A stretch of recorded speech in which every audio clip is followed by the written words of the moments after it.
Yeah. And I was really inspired by the story Into the Wild of Chris McCandless. Yeah, it's a beautiful book, man. I was like, I read it twice, and I was just in love with it, and I just had to do something like that, but I don't know, just like kind of a more toned down, like I've always heard about people through hiking and doing the 18. yeah. And it's just crazy to look back. Like February 2nd is a date I'll never forget. Oh shit. That's so good. Dude, Is it it? starting date. It was literally Groundhog Day that you started on? Yeah. That's pretty wild. Yeah, I was the 17th person to leave Springer Mountain. I was the 16th person to arrive here. One person died. Yeah. Parkside. I was 30 miles away from that when that happened. Oh, I was being sarcastic. I didn't realize that. No, it's all good. Oh, someone really died. No, yeah. One kid really died. Yeah. Wow, what happened? It's actually the most. You won't think about it, but it's like you never think about this, but it's drowning is the most prone thing the most like cause of death on the whole trail for hikers. Huh. And dude, after you hike all day, you know your muscles are hot as shit, and he went swimming, and like when your body temperature changes that much, it's like You get hypothermic? Yeah, something Holy like shit. that. Something happens with your body and go into cardiac arrest. That's what I'm thinking of. Oh, Yeah. wow. That's sad, man. Yeah, the kid was 20 years old, and actually there's a group of thru hikers I heard that are going to bring his ashes up today. Really? Yeah. Wow. It's cool. And Harper's Ferry, I was the 5th person, so like I passed a handful of people, and I got my tent back in the White Mountains and I really started slowing it down and like taking in the trail. I didn't want to end it all soon. You know? Yeah. I could have done it in 4.5 months or less, but I just stretched it out to 5 months. That's so cool, man. Do you feel like you learned anything like about yourself or about the world or? That's what I told everybody. It's like the trail would teach you more than any institution ever could. Like not a real about like stuff, but it would just teach you that like I don't know, there's so much more in you than you ever thought. Yeah. It's like I wouldn't say you can do anything you want, but it's like it. And most of all, I think most of what I've gained from this whole thing, and it kind of made me get thirsty or like put a fire in me for adventure that will kind of never end. It's like I want to do the Pacific Crest Trail, and I want to do other trails, and I want to get a kayak and do some big rivers, and just it's not like going on vacations or whatnot. I just want to do what I just did, and like put on a pack, put on gear, and just walk, just tramp around, just out and see the world like that. Yeah, it's simple. It's not about like the rest. It's about like the journey. Yeah, exactly. That's one thing I've learned. It's like my buddy was saying this, like even these views are great and everything, but it's like we were walking through the White Mountains and it was thundering and lightning, and the day before this guy said, oh, this is the time of y'all's lives, this is the greatest time, and my buddy, there's water up to here, it was like cracking lightning, like, the time of our lives, just splashing in the water, just flooding everywhere. It was like the worst weather ever. We were just like, yeah, this is it. It's like Thursdays are the days you'll never forget. Like this past week and a half when there was like torrential flooding in Maine, I was cursing Maine. Like, I hated it. All up to this point, you know, Maine's nice now, but man, I felt like I was in like the Philippines or Vietnam, just walking through, just like it was raining 24/7 all day.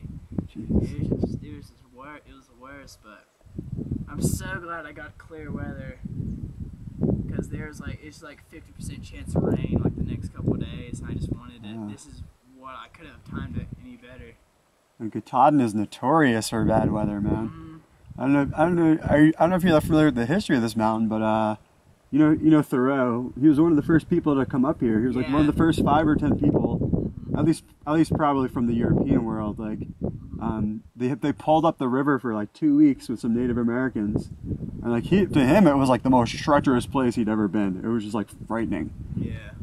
That's who Chris McCandless in Into the Wild, he read a lot of like those old like Return to Nature authors, and that's what I read a lot. Like I like a lot of classic literature. I got Heart of Darkness by Joseph Conrad. Oh, nice. The book based on Apocalypse, where Apocalypse Now is based on that, and that was just really good reading that. Just a lot of that whole like brutal, dark, like basic wilderness. That's what I really wilderness really adventure loved on the trail. Yeah, there's some like I think some like just some like carnal or like I don't know instinctual draw to it. Like I feel the same way, man. Like I read Into the Wild and I'm like, there's just so much to that is who I am. Mm-hmm. You know, so I'm actually taking off. I'm leaving for South America in a week. Oh, I'm going down there for our whole summer, and I have my skis, I have some backcountry equipment, and that's it, man. I'm just fucking. Just whatever on your back. It's funny. My brother and sister-in-law are coming up, and they said the car's packed full of all that camping equipment. I'm like, really? He's like, my camping equipment's been on my back this whole time. It's like, what do you need the damn car for? Yeah, it's crazy. That's cool. But, How was your family? Pretty supportive of everything? oh yeah, definitely. Yeah.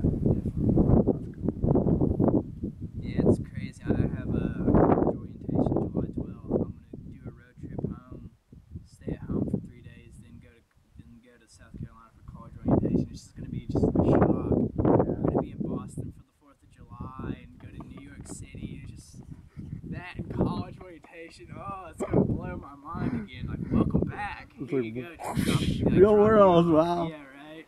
Yeah, man. I told my parents, I'm probably gonna want to put the pack back on and head out Yeah. before college, you know. But it's funny. Back in Georgia, I told myself, man, I'm probably not gonna touch my pack or even go hiking for another decade. And for a while, I considered doing what they call a yo-yo. You know, you go to Katahdin and you turn around and head back to Georgia. But like, I changed my mind soon after that. It's like, you know, I love it out here, but I just gotta go back, you know. I just gotta return back to like what I had. Yeah. But definitely, like, I'll never be able to take this out of me. It's like I will always remember like February 2nd that night. You know, like I had no sleeping pad. It was 20 degrees. I was in a 32-degree bag. I just went to bed shivering in a ball. It's like, and the biggest thing I thought was like, what have I done?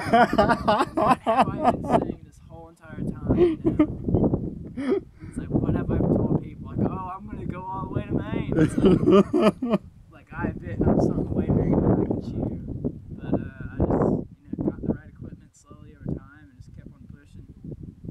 What kept you going though? Like, I mean, you have this freezing cold night, and you're like, what the fuck am I doing? I know, it's like, but I kind of put so much pressure on myself. I told all my friends and family back home, like, oh, I'm going home, and I even told my parents, like, no matter where I'm at on the East Coast, you cannot pick me up unless I'm in Maine. I cannot come home. You cannot help me get home unless I've finished the trail. And not only that, but it's like, honestly, it's like, it's so much more of a mental challenge than a physical challenge. Yeah. Especially being young. It's like, just day in, day out. There's probably less than 10 times where I was just sitting by myself in a shelter, you know, all those nights alone. That's when I was just thinking, man, it's like, that's when I really got down on myself, had some lonesome times, like, especially, I left Damascus, Virginia, you know, after having a great trail town visit, and just, I went back into it all. It's like, that's like buzzkill, when it's like, you going into a town, it's great, but it's like, you know, you gotta leave it and go back out there and get in the funk again, you know, get all dirty. It's just like, man, it's like, it grounds on you, but slowly over time, it's like, you get into this mindset where it's like the devil himself couldn't stop you from getting to Katahdin, you know. It's like nothing's going to stop you from getting. You just get this like kind of this swagger going. It's like you feel like a pure man, you know. That's what it just builds up and fuels you. Did it take you a while? Like I know when I'm just hiking, right? Like I usually start off kind of quick, and then I realize there's like a pace I need to like settle into. Oh yeah. Did you kind of find that like for yourself? Oh yeah. Like over the long haul? Over the long haul, yeah, I did. But man, by Tennessee, North Carolina, like 300, 400 miles. I tell all the southbounders it's the month. Once you break past that barrier, the month, then you're good to go. Really? It's like you get your trail legs, you get your mindset, you get the right gear. Like once you get all those three, it's like that's when like you know you can keep on going. Interesting, man. That's really fucking cool. Was it a spiritual thing for you at all? Oh, definitely. Like, especially, I had a friend join me in Connecticut, and that's when I got like the whole aspect of like the community, meeting a lot of people and the partying and whatnot. But when I was in the South, in the snows and whatnot in February, man, it's like, golly, that's when it was life changing. That was the deepest part of the whole trail. It's like that's when I had like, I don't know, that was the toughest mental part.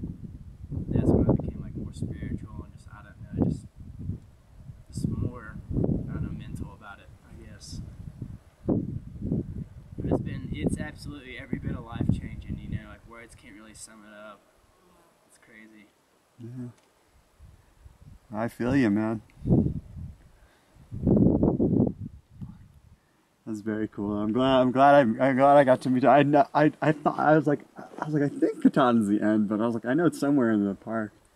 I heard you talking. I was like, that's amazing, man. Like, I didn't expect to meet this guy up here. Yeah, there are these guys up there. And as soon as I walked up, I thought I was going to be the first person this day to get to the summit. I was kind of like a buzzkill to see people up there. But I just took my pack, smacked the side, and just screamed. And they just all kind of looked at me funny. I'm like, y'all have no idea what this means. No like, idea, like, right? you can never touch what I'm going through right now. Yeah.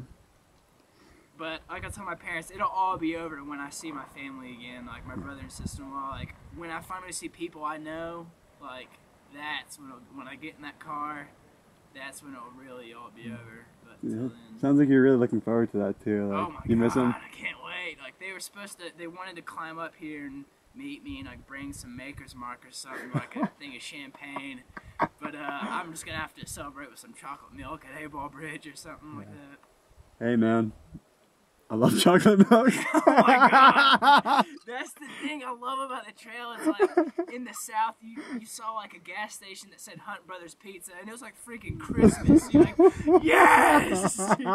Like in New York, you saw delis everywhere. It's like you were flipping out, man. It's like every single fast food place, you'd spend at least $20.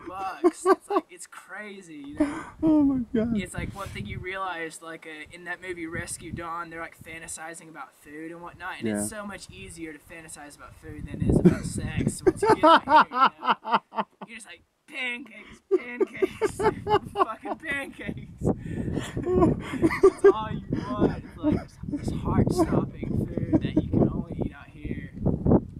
Because the average hiker burns 5,000 to 6,000 calories, and that's the average hiker who does 12 miles a day. When you're doing 20s, it's like, man, it's like ramen. I never want to see ramen ever again. That's awesome, man. Oh, that's very cool. That's funny. Shit, I'm probably about to head back down, man. Yeah. Well, do your thing, man. Don't let me. Thanks for talking to me.